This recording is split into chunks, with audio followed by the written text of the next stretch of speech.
Okay, so today's training, the topic is how to make your fitness radically non-negotiable. Radically non-negotiable. And I've decided to take a radical approach with this message. And so if you're in the mood right now where you might be easily offended, don't watch it now. I'm not about to intentionally offend anybody. But what I am going to say is the way that you make your fitness and your health and anything that's important to you in your life radically non-negotiable, the way that you make it non-negotiable is not to be available for any excuses. Not to be available for any excuses. Now I'm going to be radical, excuse me, I just ate very fast. I ate, oh my God. I had Greek yogurt with protein powder. It's just whey isolate. Oops, sorry. Can't really see it, but yeah, it's disappearing. It's a disappearing pot of protein powder. It's so delicious and sponsors a good brand with Greek yogurt. It's great protein after the gym because I've just been to the gym. The way that you make it non-negotiable is that you're not available for excuses. Now, even if somebody's listening to this and they're paralyzed, but they can move their big toe, then you move your big toe. That's how serious I am about making it radically non-negotiable. That's how dramatic I'm being. And I say this with love, that fitness, movement is going to improve your blood circulation. It's going to improve your brain health. It's going to improve your mental health. It's going to improve your cardio. Now I'm only talking about if you can only do a limited amount. If you can do a lot like me, the more you can do it. I'm not saying be at the gym every day, but our health is our wealth, guys. Our health is our wealth. If you don't have your health, if you don't have, if you're not taking care of yourself, then you're going to have consequences. We don't get away with it, especially the older we get. We don't get away with it. I was talking to somebody on the weekend, and I think that has also been a catalyst for this message. And they have been having a strange health issue that I noticed actually and mentioned to them, you should get that checked.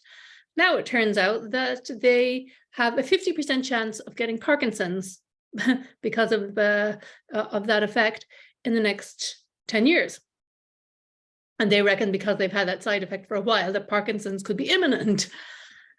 And something that can help it or keep it at bay is the gym. So they've joined a gym, but they're not radically going to the gym. Like, we've got to be radical because the prevention from strength training. And I know I say usually that, well, if you don't want to go to the gym, that's okay. Or if you don't even have to go to the gym, by the way. You can strength train at home. It's just more difficult if you're a newbie. Strength training and also stretching and also cardio are important for your physical health, for your mental health, for staying alive. Staying alive. Sorry. Who sang that again? Staying alive. It's John Travolta, isn't it? For being alive, but like being fired up alive, right? Not just like surviving and like barely plugged in, but really being plugged into your life. Fitness is going to energize you also. It will give you energy. That's why being too tired is not an excuse. There are no excuses. There are no excuses for not showing up for fitness. There's been many times where I felt really, really tired. This is actually, to be completely honest with you, that doesn't really happen anymore. I seem to have reached a new level. Like I remember, in my first year, often messaging my coach and saying like, oh gosh, I'm really tired today, but I pushed through.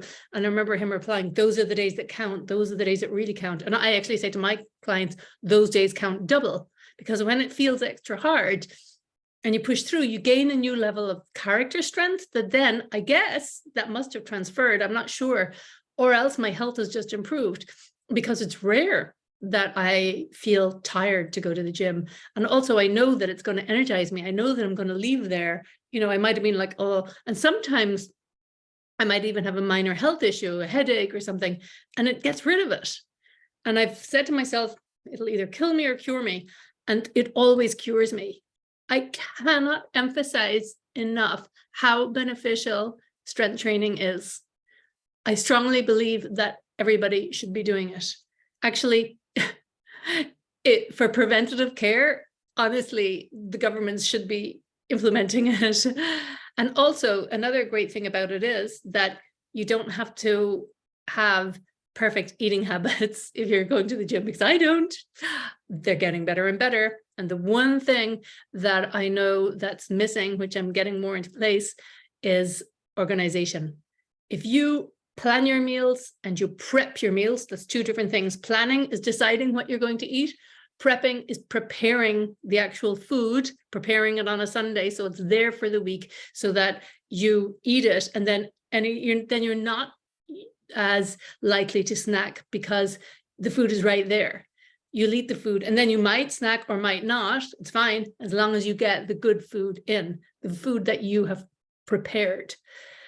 So that is a game changer. I think organization is totally underemphasized, the power of organization. People think, oh, I'm just really I like cake too much. I love cake, but if you're organized and you eat the other things, then you're going to crave sugar less. You're less likely to, because it's a vicious cycle, vicious circle, vicious cycle, both. It's vicious. If you're going to be grabbing a quick unhealthy sandwich or something, I mean, sandwiches aren't always unhealthy, but a lot of them are, you know, those processed food. And if you're grabbing that and grabbing things because of lack of preparation, you know, even after the planning, you've got to prepare the meals, then, you know, you're going to then, it's not going to fill you up. It's not going to be nutritious enough. And as a result, you'll crave the sugar, and the sugar, then it's just a downward spiral. You can go down the hill spiraling, I guess, too. Anyway, strength training benefits, one of them is it makes you giddy. So today and, you know, tomorrow I'm going to Florida in the morning, and so now I'm getting ready, packing. I have a lot to get done today, but I'm actually like you know, like structured, organized. And I went to the gym just now and I fitted in, and I was a bit extra fast, and I cycled back extra fast and to give this training, but I did it because it's non-negotiable. I cannot not go to the gym. It's just part of who I am. And also because I'm preparing my muscles, I know that I need to consistently build my muscles. Rome wasn't built in a day, and muscles do not get built in a day. I'm building my muscles because I want to go on stage next year, not because it's been my childhood dream to pounce around in a bikini on stage. No. Might be fun. I really, to be honest, haven't thought much about it. I'm a bit clueless, especially about the posing part. I mean, I might love it, and I will learn to love it, even if I will probably feel totally inadequate at the beginning. But that's the thing. We have to go through that discomfort always in order to get to mastery. You've got to go through a period of discomfort. So I will feel like a total prat, no doubt, going around. I can't walk in high heels. I have to correct my language. Of course I can walk in high heels. I don't enjoy to walk in high heels, and they're not comfortable for me. And I've never been somebody who chooses high heels unless, you know, for special occasions. So in this bikini competition, I have to learn how to walk in high heels. And so I divert. The reason that I'm doing the muscle growth, the consistent muscle growth, is because I don't want to look out of place on stage. That's my goal. And for me, I have to have a goal. I don't have to, but it makes it much more serious about consistency. So I would recommend to you to make it radically non-negotiable. Have a goal. Have a goal that you can back yourself with. Decide, okay, I don't like to really look at scale weight. I prefer to look at measurements, you know, because that's more accurate, because you can drop 10 kilos and it could be 10 kilos of water. A lot of it could be water weight. But you want to drop like dress sizes, right? Or trouser sizes. So you could say, okay, I want to get 2 inches off or 3 inches off by this date. I'm radically committed. It's non-negotiable. Why? Get very serious about your why as well. Get very clear about it. Why do I want to do that? Because I really value my health, because I might have some serious condition. And I know that strength training is going to, if I do get that condition, it's going to help me, or I might prevent a lot of potential illnesses, because it helps to balance hormones. Also, it helps with bone health, and because it helps with mental health as well, you know, with endorphins, that has a positive effect on the whole system. You know, mental health issues cause physical health issues. So without a doubt, strength training will take care of those. And it's really, you know, it's difficult at the start. It was for me, and I don't think it's going to be any different for anybody else. But when you get that flow, when you get that mastery, it's just an awesome, awesome feeling. You know, I really just love it. I went in there, it's busy at lunchtime, and the weight section was just full of men. I was the only woman there, I think. And I don't care. I just go in and I just grab the weights, and I can lift heavy now, and I just focus, and I don't really care who's looking at me or not looking at me. Nobody is really, because I think most people are just focused on getting their work done, showing up, doing your work. And, you know, and at the start, I looked like ridiculous. And also my form was definitely wrong. I'm only learning more now about better form. And I'm probably, there people were looking at me, and even the coaches who I know and like, you know, that are at the gym, they're probably saying, oh my God, she's really doing that wrong. But now I'm not. And it's okay. I don't care that I was doing it wrong, because I learn, you know, I learn, and you get better and better. And then it just feels great. It feels great. But you can't get to that feeling great without going through the phase of discomfort. So to be radically committed to something, look at what might happen if you don't take your health more seriously. Seriously look at that. Scare yourself. Sorry if this is maybe a little bit daunting, but you know, if you're not taking care of your physical health and strength training, you're at higher risk for chronic diseases. This will help prevent or even cure. So look at the consequences of not taking any action with your fitness. And then look at, well, what if I radically commit? And maybe, you know, your mind might be saying, oh, but that's so much work and it's boring and I hate machines. Or, you know, there you might be running that story, but all it is a story. You can reprogram that. Choose to believe you're going to love it.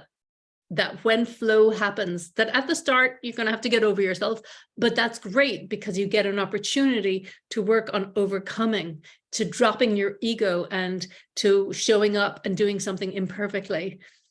You get an opportunity to let go of perfectionism, because perfectionism is what holds us back from so much, even fitness, because we don't have the flow with it. So it's always an opportunity. It's character building until you get to flow. And if you're somebody who has some certain limitations and you can't make it to the gym, what can you do? Can you walk around your living room? Can you walk around your garden? Can you walk down the street? Think about what you can do and commit to doing that every day. Or at least 5 days a week, for example. Or for me, actually, with my new gym program, I was doing 5 days a week. But with my new coach, it's 2 days on, a rest day, 2 days on, a rest day. So, but I'm active on my rest days as well, you know. But I'm not allowed to go to the gym because the muscles, they grow on when during the rest days. So that's really interesting, and I push a bit harder on the days that I'm at the gym, which is fun for me because it just, yeah, the endorphins, you know, you get this rush of great hormones. You get a glow, sweaty glow, you get more energy, and you feel proud, and you sleep better. You will sleep better. You'll sleep really well.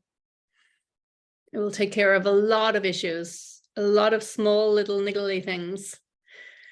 There you go. So be radically committed, because your physical health will be better, your mental health will be better, your relationship with yourself will be better. And if your relationship with yourself is better, or your relationship with others will be better, your relationship to life will be better, life will be more fun and more energized, more enjoyable.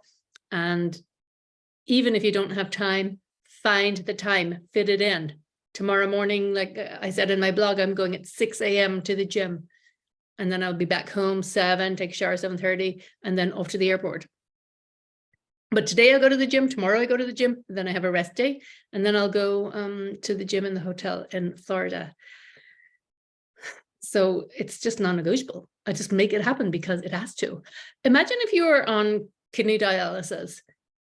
It would be non-negotiable. You would have to go for your dialysis. You wouldn't say, oh, well, I can't today because I'm gonna take a plane. No, you would get it done before you go. It's just non-negotiable. That is the mindset of non-negotiable. There's certain things that, you know, it's like a priority, and there's not much that can come before it that I would say, oh, well, that's more important. My kids were sick in hospital or something. Yes, I'd probably be doing push-ups in the hospital, but there's not much that would come before it. I take it very seriously. And it's also an act of self-love and self-care. And you know what the other thing is? It's like, it's free. Okay, you might have to pay to join a gym.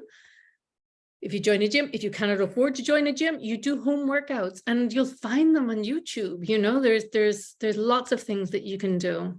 There's, you know, you can order on Amazon for $12, you can order bands, and you can do squats with bands, and there's lots of things you can do with them. Actually, you can actually do strength training with bands. There's so much you can do, and press ups. You can do full body workout without even entering the gym. But like I said, it's easier with the machines if it's possible for you.